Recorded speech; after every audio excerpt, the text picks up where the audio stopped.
वज़ीर-ए-आला रेवंत रेड्डी ने महात्मा ज्योतिराव फूले की 198वीं यौम पैदाइश के मौके पर अंबरपेट के अली कैफे चौराहे पर वाक़े महात्मा ज्योतिराव फूले के मुजस्समे को गुलहाए अक़ीदत पेश करते हुए उनकी खिदमात को भरपूर खिराज अक़ीदत पेश किया। इस मौके पर जीएचएमसी मेयर गदवाल विजय लक्ष्मी, खैरताबाद जिले के सुदूर रोहन रेड्डी, कांग्रेस के सीनियर कायदीन और दीगर कायदीन ने शिरकत की।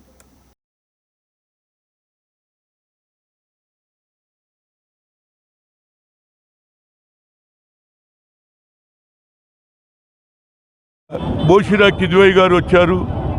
ఆ తర్వాతనే మహాత్మా జ్యోతిరావు ఫూలే 18th సెంచరీలో చదువుకుంటేనే భవిష్యత్ అని, బడుగు బలహీన వర్గాలను పైకి తేవాలంటే చదువే ముఖ్యమని చెప్పినటువంటి ఏకైక నాయకుడు. స్వాతంత్రం రాలే అప్పుడే చదువుకోవాలని చెప్పినటువంటి వ్యక్తి. ఆయన విగ్రహం పెట్టిన తర్వాత ఇవాళ భారతదేశంలో ఒక పక్క గురువు మహాత్మా జ్యోతిరావు ఫూలే, అదేవిధంగా బాబాసాహెబ్ అంబేద్కర్ ఆయన శిష్యుడు. నా ఉద్దేశంలో అది పంజగుట్ట చౌరస్తాలో కానీ 13 పొద్దున ఒకరోజు ముందు